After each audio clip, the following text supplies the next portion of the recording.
It was the kind of evening that should have felt warm.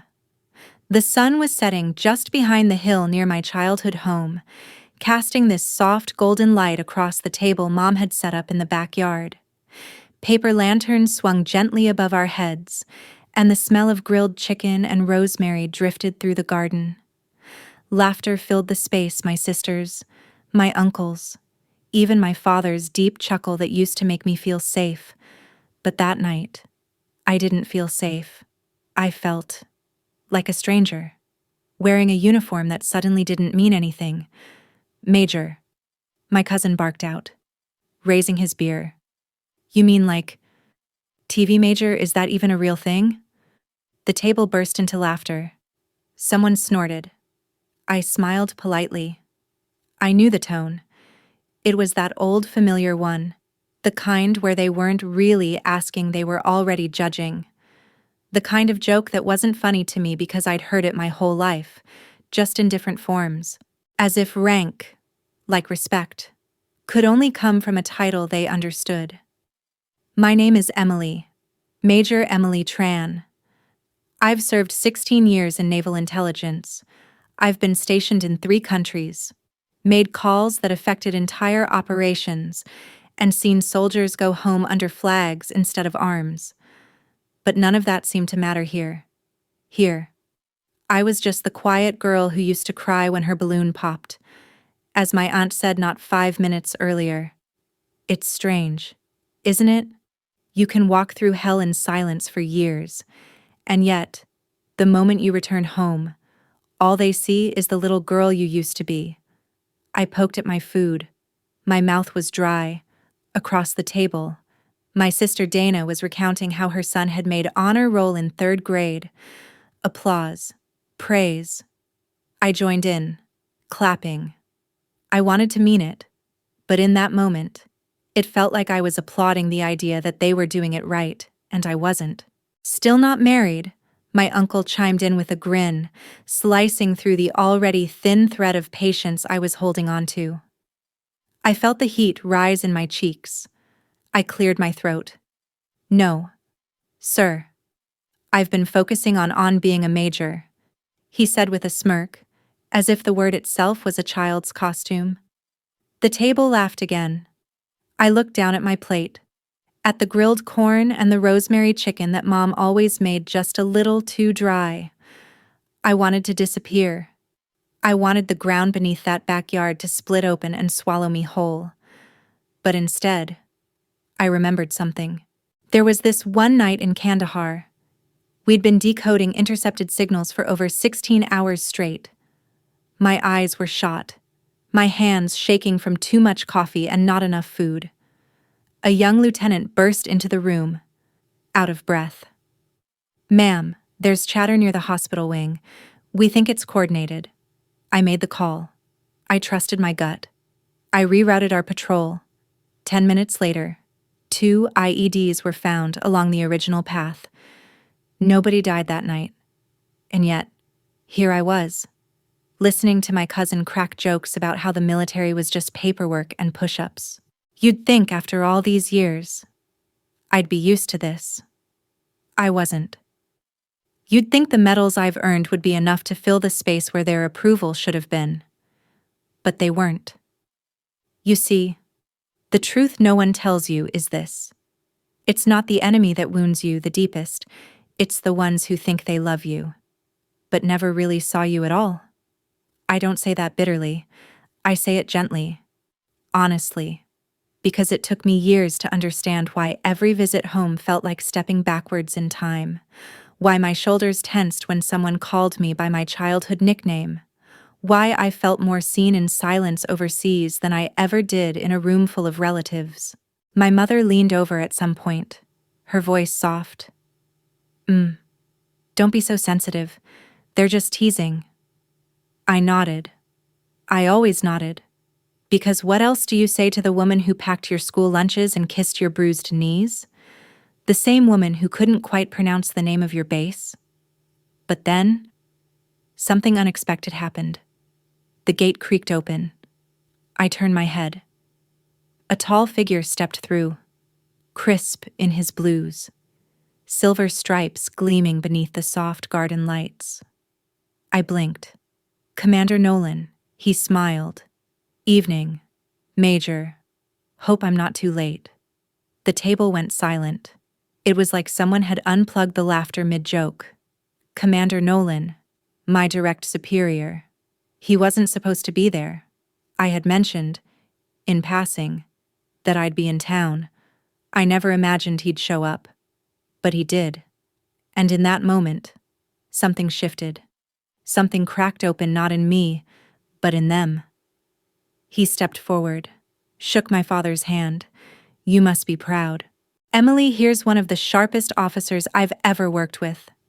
Saved more lives than most people will ever know. I'd trust her with my life. And I have. Actually, he chuckled. My jaw tightened, but not from pain this time. I looked up and saw my uncle's face. No joke, no smirk, just quiet. And for once, I didn't feel invisible.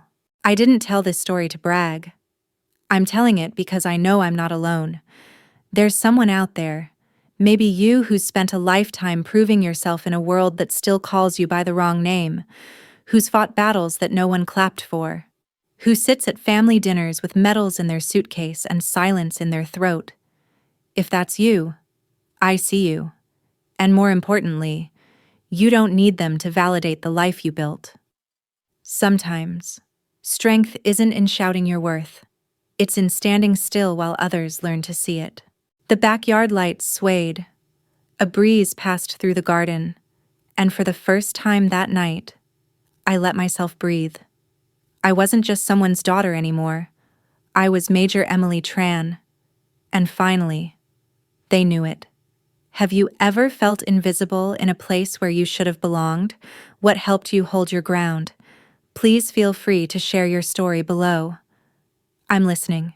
After Commander Nolan left, I stayed seated in silence for a moment.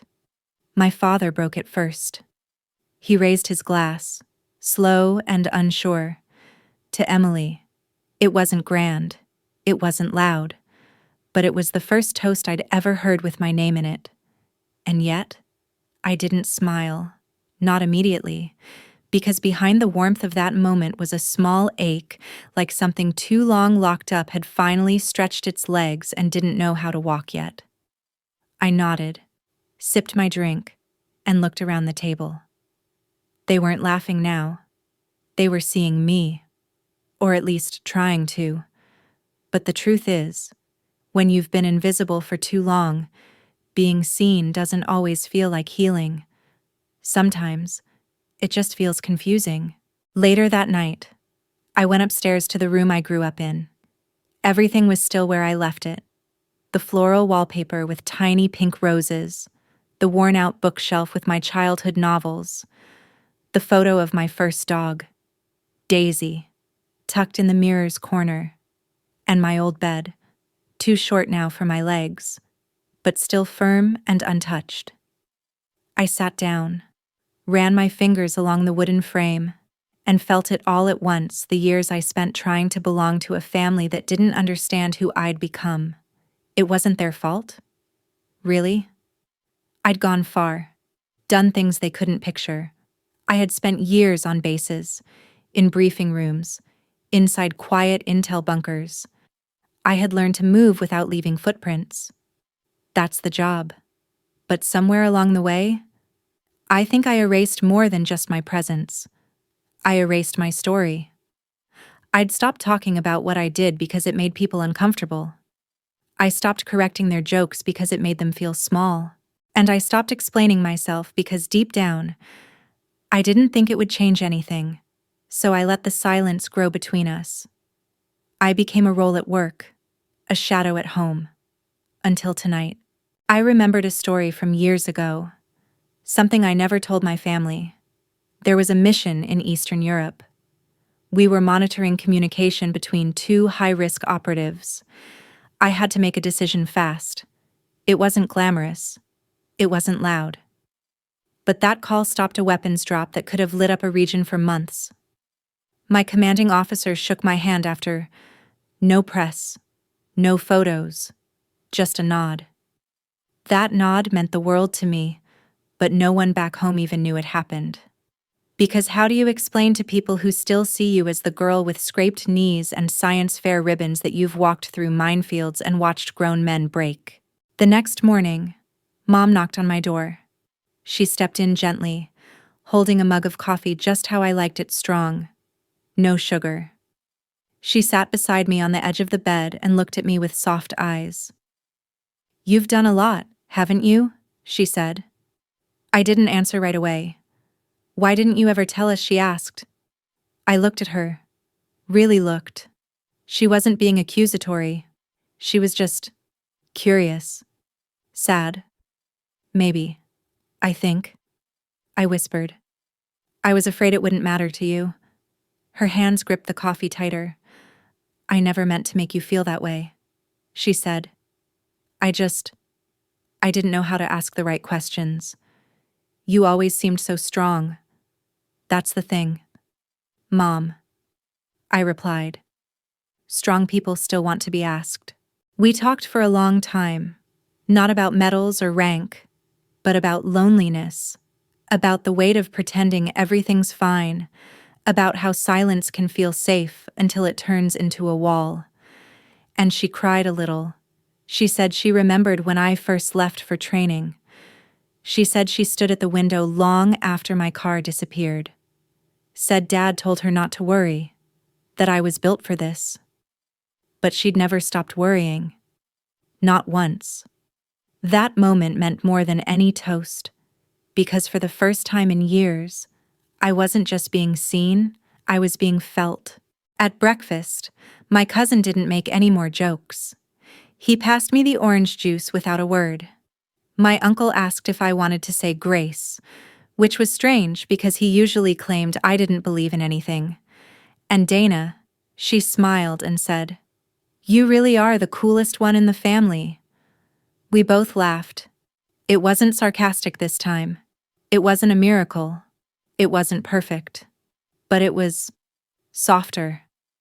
I think they were trying. Clumsily, maybe, but trying.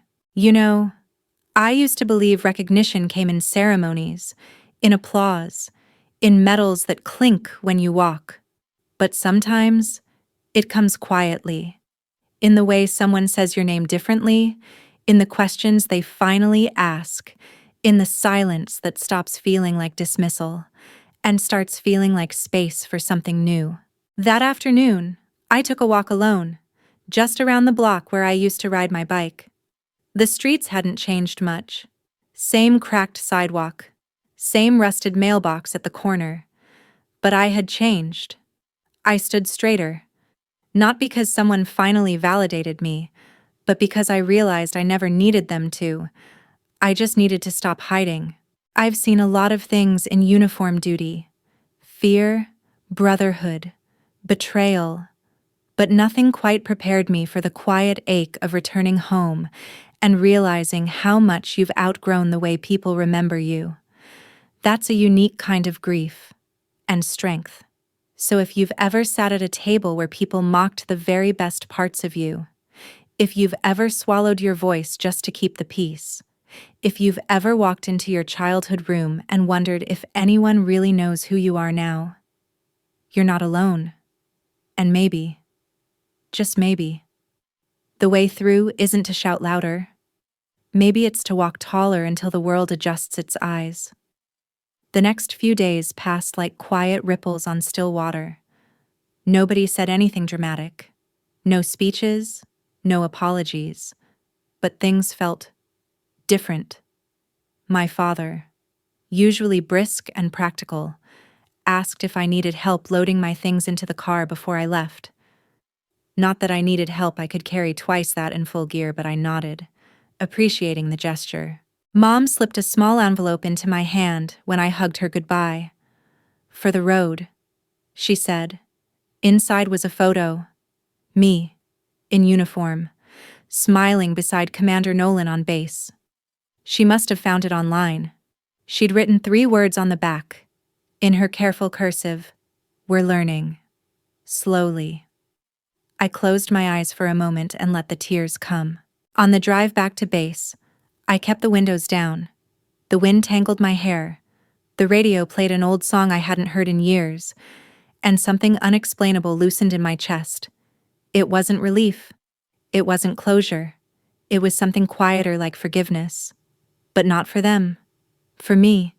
Because for the longest time, I thought I had to earn their respect. I thought if I could just be impressive enough, disciplined enough, successful enough, they'd finally take me seriously. I carried that weight through boot camp, through deployments, through late-night briefings and early morning flights. I wore that invisible pressure underneath every medal pinned to my chest. But now I understood something.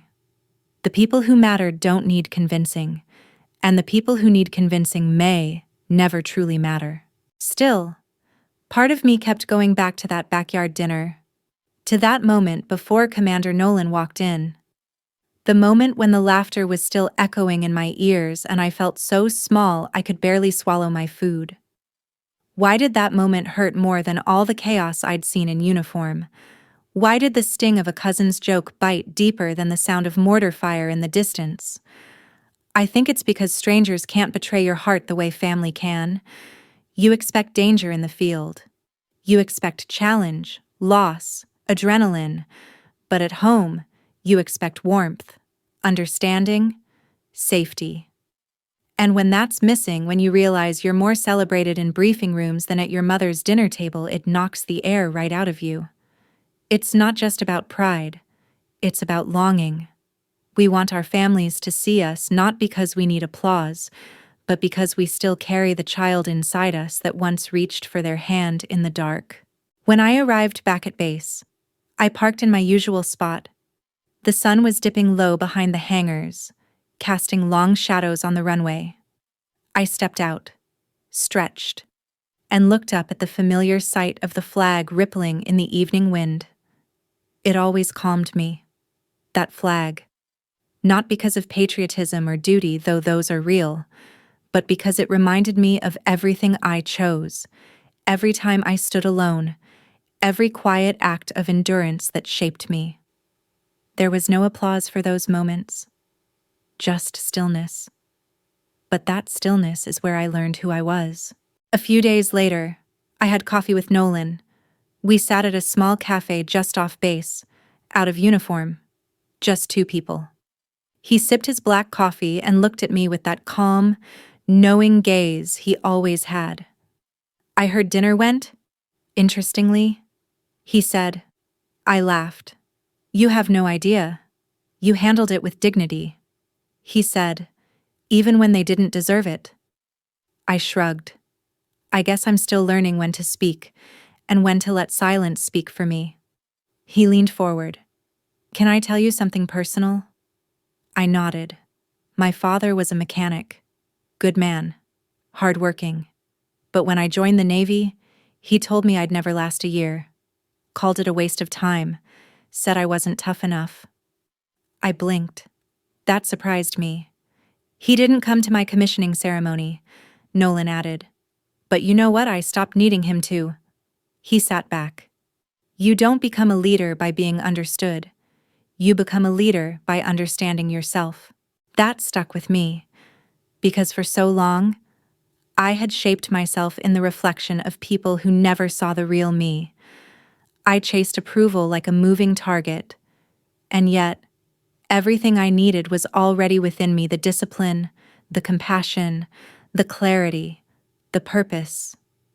I had learned to lead in silence, to endure without applause, to love my country even when it broke me, and to carry my dignity like armor, not a burden. And maybe, just maybe, that's what life is asking of all of us. To let go of the need to be seen and instead to see ourselves. To recognize that we are not small just because others refuse to lift their gaze. To stand tall not when the crowd claps, but when we look in the mirror and say, I'm proud of who I've become. Even if nobody claps at dinner, even if nobody claps at all. Later that night, I wrote a letter I never sent. It was to my cousin, the one who made the joke. I wrote, "I forgive you." Not because you apologized, but because I refuse to carry your misunderstanding as my burden.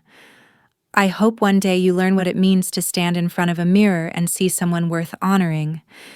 Until then, I will keep showing up. Not for you. For me. I tore it up. Burned it in the sink. But I slept well that night. 3 weeks passed. Life on base moved like clockwork again. Briefings, strategy reviews, field reports, salutes. Every day neat, calculated, clear. No one here questioned who I was. I wore my rank. My name was spoken with weight. My advice was sought. And yet, in the quiet moments between the hum of computers and the silence of corridors, I'd still catch myself remembering that dinner, not in bitterness, in reflection, because sometimes the places that wound us are the same ones we return to, hoping they might heal. One Saturday morning, a package arrived at my office. Brown paper, no return address. Inside was a wooden box, polished and familiar. My breath caught when I opened it.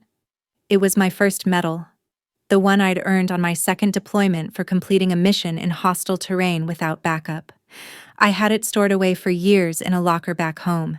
Now here it was, along with a note, just a torn scrap of paper. Heard this belongs on your chest, not in a drawer. Dad, I stared at that note longer than I should have, because it wasn't the words that got to me. It was the fact that he remembered. He remembered where I kept that medal. He went and found it, polished it, packed it, mailed it. For my father, a man of few words. That was his apology. That was his, "I'm proud of you." And for the first time, I let it in. Growing up, my father wasn't cruel. He just didn't speak the language of praise. His love showed up in oil changes, in fixed fences, in checking the tires before I drove to college. But emotion, that was foreign soil to him. And when I joined the military, I think he felt like he lost me to a world he didn't understand, a world where his daughter stopped needing help lifting things, solving problems, or fixing leaky faucets. He didn't know how to talk to the woman I became, so he kept talking to the girl I was, and I never corrected him. I just hardened, because that's what soldiers do, isn't it? We tighten our jaw, straighten our spine, and keep marching forward. We protect our hearts the way we're trained to protect our comrades, in silence, in grit, in duty. But family isn't a battlefield, and sometimes what it needs most is vulnerability, not strategy. That Sunday, I wore the medal on my uniform for the first time in years. I stood in front of the mirror in my quarters. The medal gleamed beneath the overhead lights. I placed it precisely where it belonged, above the left pocket, over my heart. And I looked at myself, really looked. Not as the little girl at the table, not even as Major Tran, but as a whole person, someone who had earned every ounce of her strength, not in one ceremony, but over years of quiet resilience. A few days later, I was invited to speak at a high school back in my hometown. They were hosting a Veterans Appreciation Assembly. I nearly said no, but something inside me whispered, "Go. Not for them. For you." So I went. I stood on a simple stage in a gym that smelled of sweat and floor polish. The bleachers were packed with teenagers half listening, half scrolling their phones. I wasn't trying to impress them. I just told a story about my first mission, about fear, about courage that doesn't always feel like courage until much later. And I ended with something simple. Strength isn't loud. It doesn't need an audience. It just needs you to keep standing even when the people who love you don't understand why you're still standing. The room got quiet. For a moment, even the phones were still. Afterward, a girl with a ponytail came up to me. She said, "My mom doesn't really see me either. She thinks I'm weak because I cry a lot." but I want to be strong like you." I smiled. "Crying doesn't make you weak. It means you still feel. That's the strongest thing of all." I drove home that evening, not to the base, but to my parents. I didn't call ahead. When Dad opened the door, he looked surprised but not unwelcoming. He gestured to the porch swing. We sat there in silence, listening to the old wood creak beneath our weight, the wind rustling through the trees. Then, out of nowhere, he asked, "Do you remember that time you fell off your bike and broke your arm?" I nodded. "I was 8. I stayed up all night, thinking I should have caught you." His voice cracked on the last word. "I didn't say anything back then because I thought if I did, you'd cry more. I didn't want you to be soft." I looked at him, really looked. This man who once never flinched at a thunderstorm was now wiping tears from his eyes. "I wasn't soft, Dad," I said. "I was just young, and I didn't need protection. I needed connection." He nodded, said nothing more, but I think, in that moment, we both forgave a lot of old silences. Healing doesn't always arrive with fanfare. Sometimes, it's in the quiet creak of a porch swing, in a father's watery eyes, in a medal pulled from a drawer and returned with care. You don't always get the childhood you needed, but if you're lucky and brave enough to stay open, you can create the adulthood you deserved. And maybe, just maybe, even help the people who hurt you grow alongside you. Not because they changed, but because you did. That night, I slept in my old room again. Not because I had to, but because I wanted to.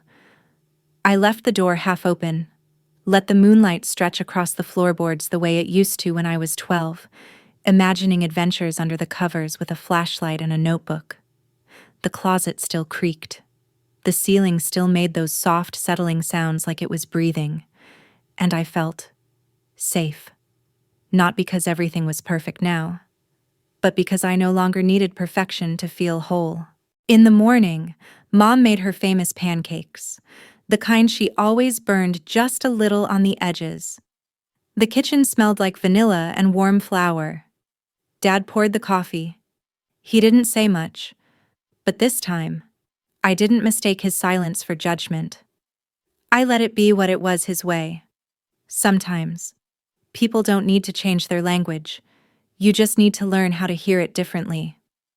We sat together at that old kitchen table, just the three of us. And for the first time in years, I didn't feel like a visitor. I didn't feel like I had to prove anything. I just felt home. When I got back to base that week, I carried something with me I hadn't had before. Not a new title, not a new medal, just peace. It was quiet, but solid, like a rock in my chest, a reminder that no matter what the world says or forgets to say, I know who I am now. And I don't need a room full of approval to keep going. I need one thing: alignment with myself. I shared my story with my team in a casual meeting, just a few minutes at the end. I told them about the dinner, the jokes, the way it felt to be mocked in the place you once called sanctuary. And I told them about the porch swing, the medal in the mail, the words that never came but still meant something. After I finished, one of the junior officers, Rodriguez, raised his hand. "My mom still calls my job a phase," he said, "even after 3 tours. I thought it was just me." Another nodded. My dad asked if I ever thought of doing something real with my life. We all laughed, quietly. That knowing kind of laugh. It wasn't bitterness. It was recognition. Because so many of us serve in ways the world doesn't always understand. And we carry that. We carry the disconnect between the lives we lead and the homes we return to. But here's what I've come to believe. You are not small just because someone refuses to see your size. You are not foolish just because they don't understand your mission. And most importantly, your worth is not up for debate at the dinner table. Later that week, I was promoted. Lieutenant Colonel.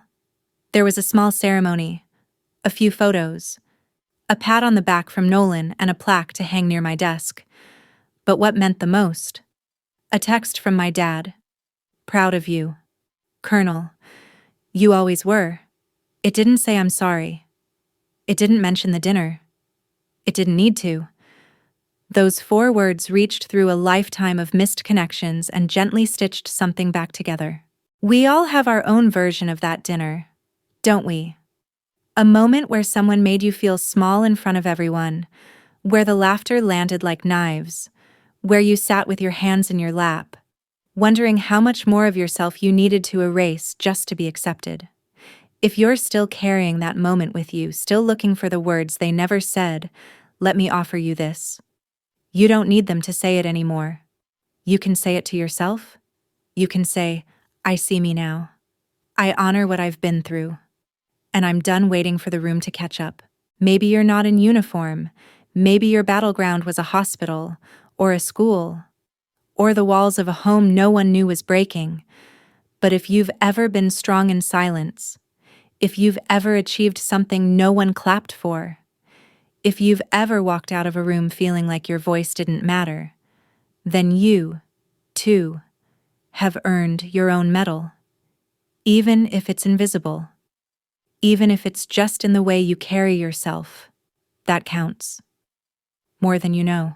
On my last night before transferring bases, I walked through the quiet halls alone. I paused in front of the wall of honor, lined with black and white photos, names etched in brass. I traced a name I recognized with my finger. A mentor, a friend, a woman who once told me, the highest rank isn't the one on your shoulder, it's the one in your spine. She was right. It's not about what others call you, it's about who you are when no one's watching. My new assignment brought me to the coast, a base near the water, with winds that smelled of salt and wild grass. The days felt longer here, the sunsets broader, as if the sky itself was exhaling. I settled into my new quarters with surprising ease. The uniform stayed the same, the cadence of daily orders, the measured rhythm of military life, it was all familiar. But I was not the same, because something had shifted in me that no transfer could erase. I no longer wore my story like a secret. On my first weekend off, I took a walk along the cliffs behind the officers' housing. No mission, no schedule, just me, a breeze, and the sound of waves crashing far below. At the edge of the cliffs was a small, rusted bench. It overlooked the ocean like it had stood witness for 100 years. I sat down, and for the first time in a long time, I allowed myself to look backward, not with regret, not with sadness, but with reverence.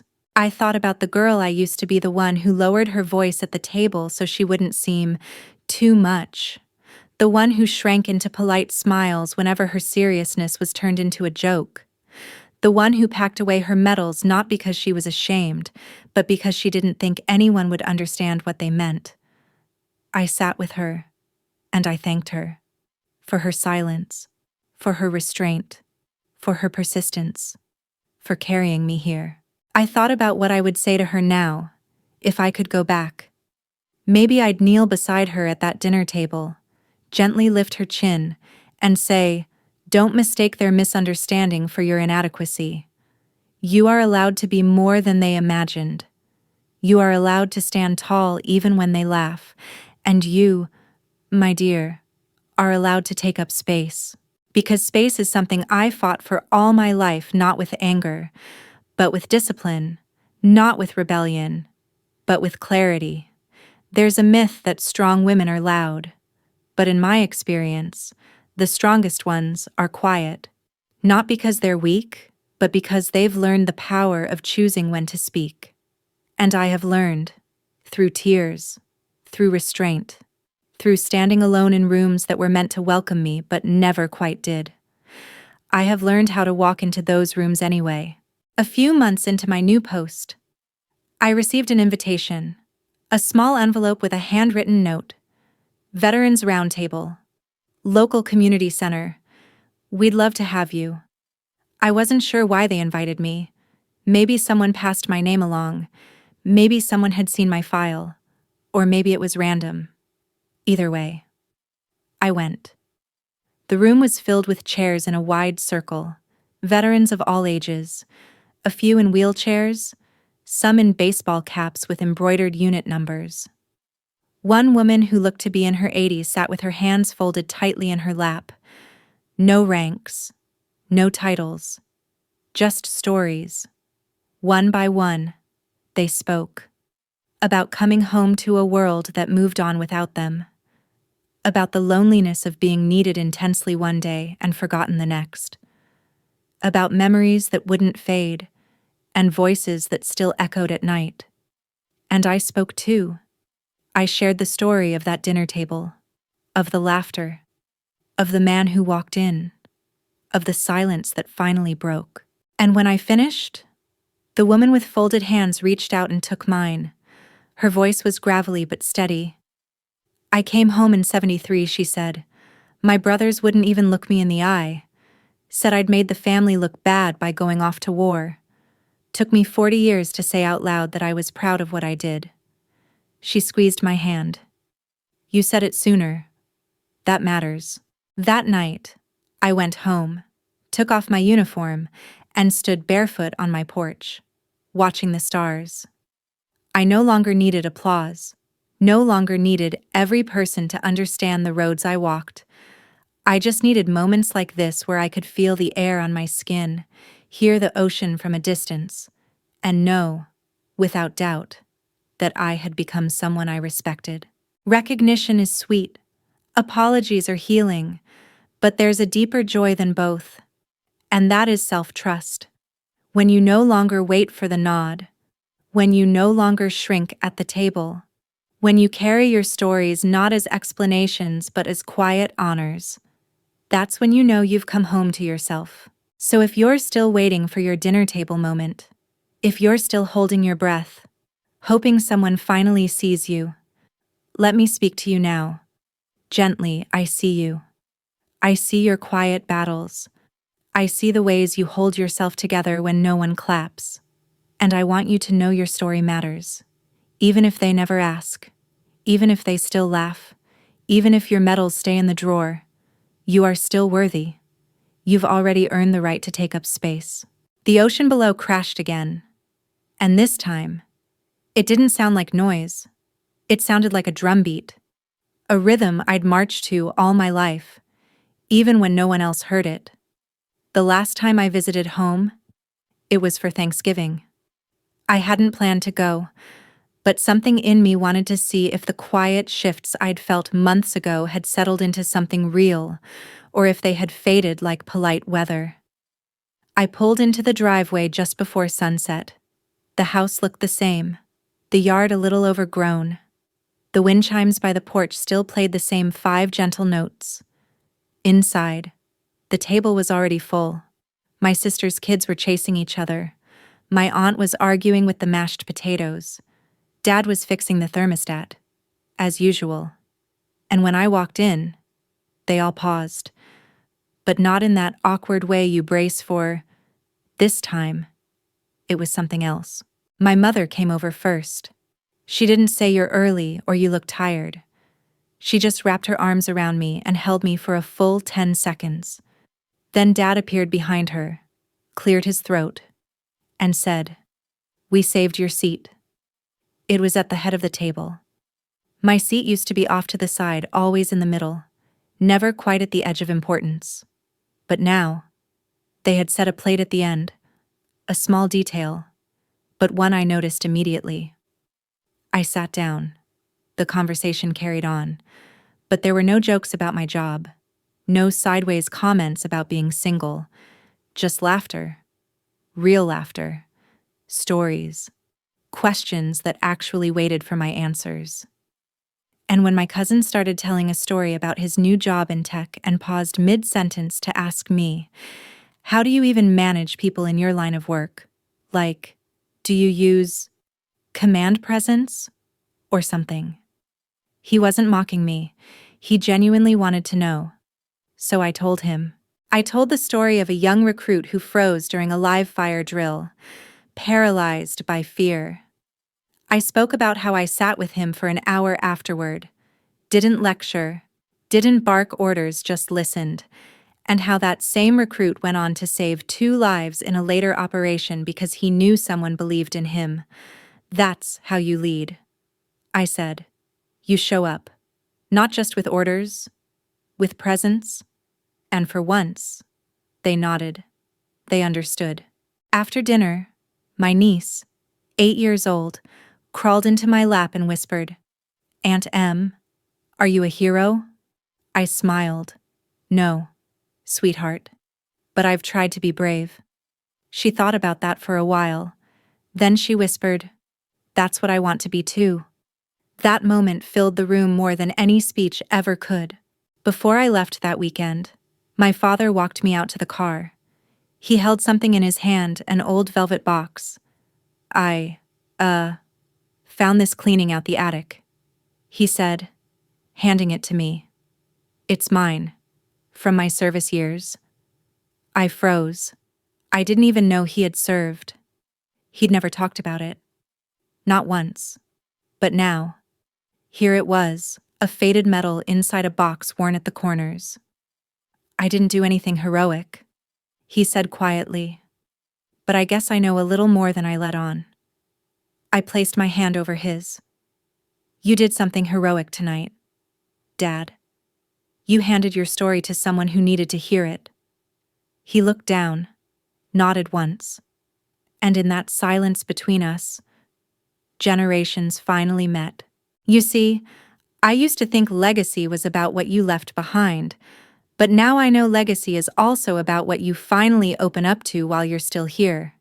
It's in the dinner you show up for, the apology you never thought you'd make, the seat you finally offer at the head of the table. Back on base a week later, I was asked to mentor a group of new officers. Their faces were eager, young, still full of textbook phrases and untested discipline. I looked at them and saw versions of myself from long ago, before the silence, before the wait, before I learned how to lead through being ignored and still standing up straight. I told them, "Your strength won't always be recognized. Your decisions may go unnoticed. But if you walk into every room aligned with who you are, not who they want you to be, you'll always walk out whole." And I meant it, because I've lived it. Sometimes, the world mocks what it fears.